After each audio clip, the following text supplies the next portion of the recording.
La commune de la semaine. La commune de la semaine. La commune de la semaine fait étape à Leadership. Je suis en compagnie de Johan Mathieu. Bonjour Johan. Bonjour. Johan, vous avez créé la ferme affable avec votre femme Lorraine il y a quasiment 3 ans. Mais avant de parler de cette création, dites-moi, c'était pas du tout votre métier d'origine, maraîcher? Alors ouais, exactement. C'est vrai que ni Lorraine, ni moi, ni notre nouvel associé Antoine n'étions issus du milieu agricole.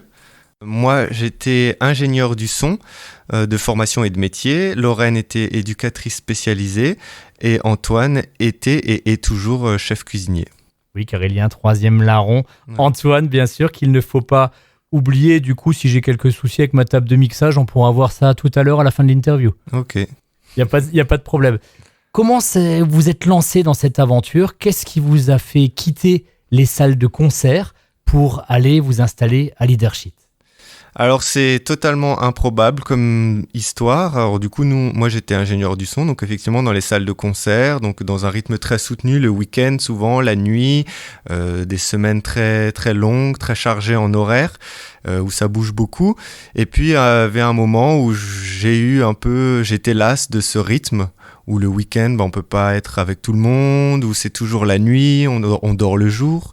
Et donc, tout doucement, j'ai commencé à m'écarter de ce milieu.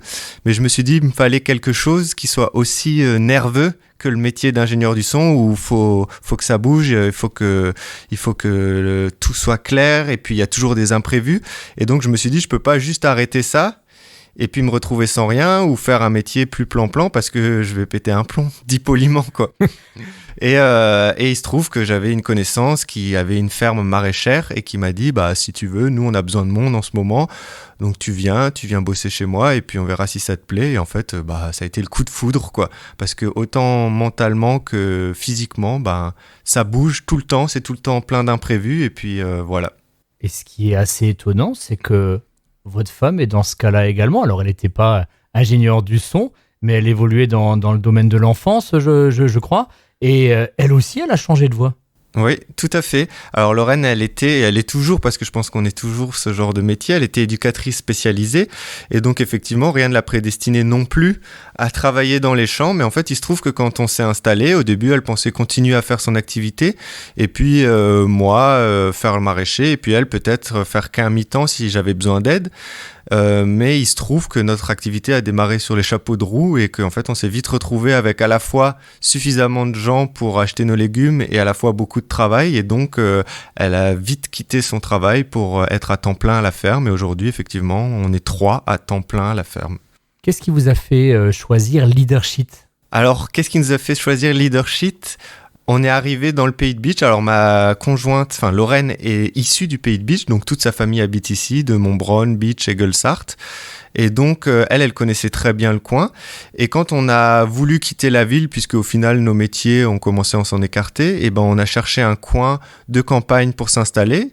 Et en fait moi je lui ai dit, mais de là où tu viens c'est quand même super beau, parce que moi je connaissais pas le Pays de Bitche, je suis d'Alsace, mais donc je connaissais vaguement, mais sans plus. Et à force d'aller dans sa famille, je découvrais ces magnifiques forêts, ces zones humides, et puis il y a tellement de choses à faire ici. Je lui ai dit c'est trop beau, on va voir s'il n'y a pas une maison dans ton coin. Et donc on a commencé à chercher d'abord une maison, et puis je lui ai dit que si on trouve une maison, je chercherai du terrain à côté. Et on a vu une petite maison à Leadership qui était dans nos moyens. On est allé la visiter, et là ça a été le coup de foudre complet, parce que c'est tout en haut là sur la butte, et puis on a vu sur tout le beach camp, donc que de la forêt avec plein de vallons, et on voit jusqu'au Wintersberg. Et là avec Lorraine, on était scotchés, quoi. On s'est dit, mais c'est juste magnifique cet endroit. Et alors au début, on traînait la patte et on a visité 5, 6, 7 fois cette maison. Et quand on était dans le coin, on repassait la voir comme des amoureux.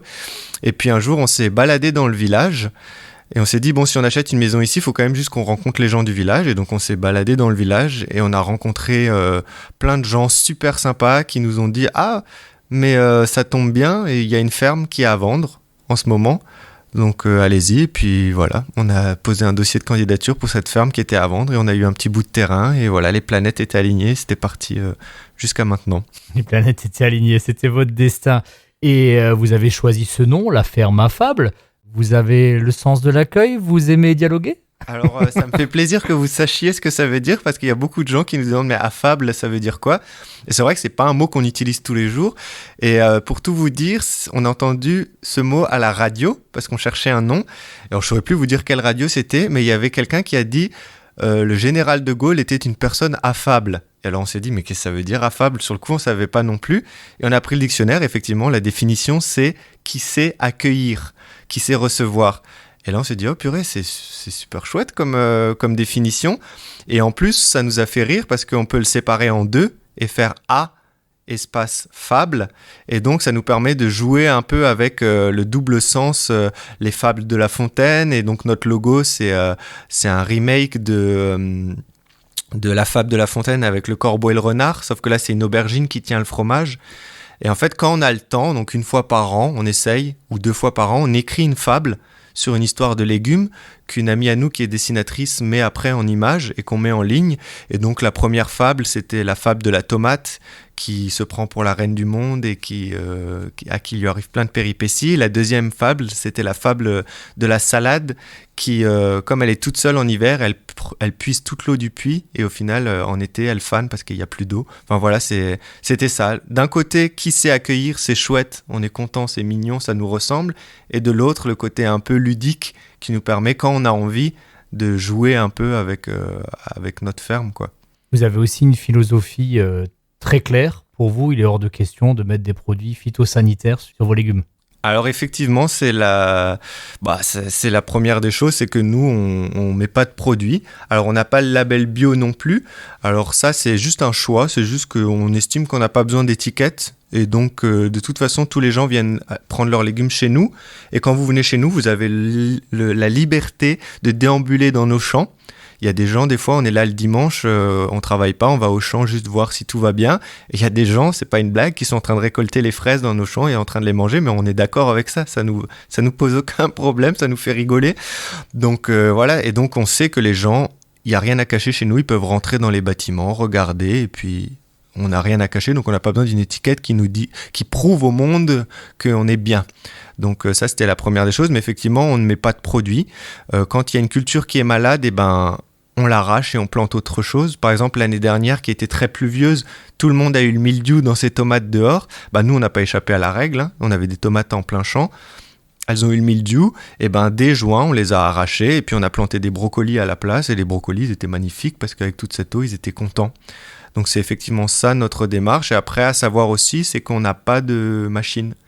On fait tout à la main. Alors les paysans du coin, ils nous prennent un peu pour des cinglés.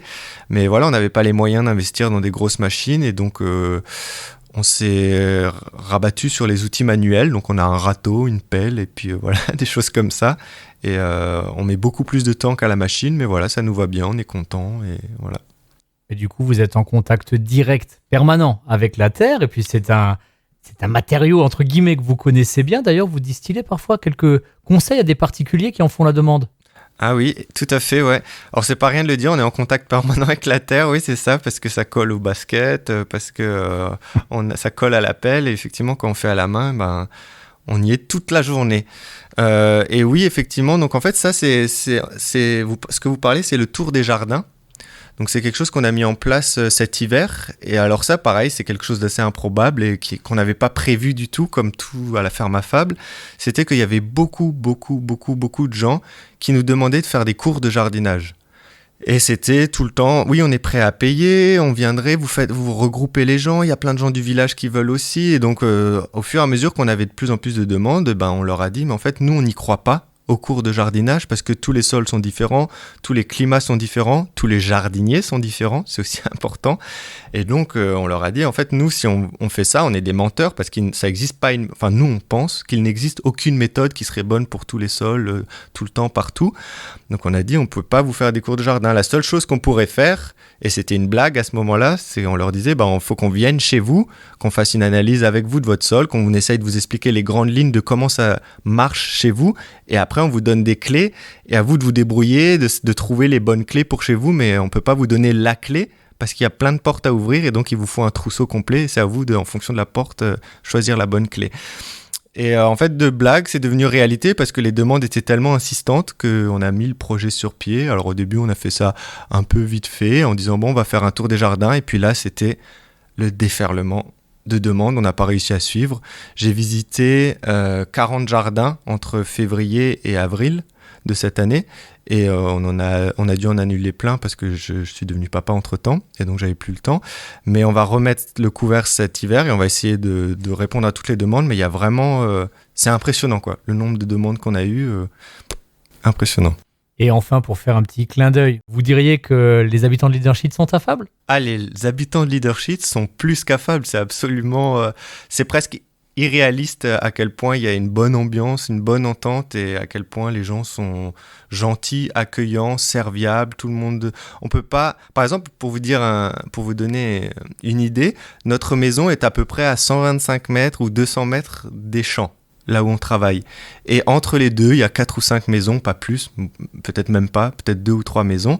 Et on y va à pied, forcément, on va pas prendre la voiture pour cette destination. Et il nous arrive parfois de mettre 45 minutes ou 1h30 à arriver au champ ou à arriver à la maison, juste parce que il y a machin qui se balade et l'autre qui a ouvert la fenêtre et donc ils sont en train de papoter et puis nous on arrive et puis entre-temps il y a quelqu'un qui est passé en voiture, qui s'est arrêté, qui sort de la voiture pour discuter, etc. etc. Enfin voilà, c'est Leadership. Leadership, commune de la semaine sur Studio 1. Merci beaucoup Johan. Merci à vous.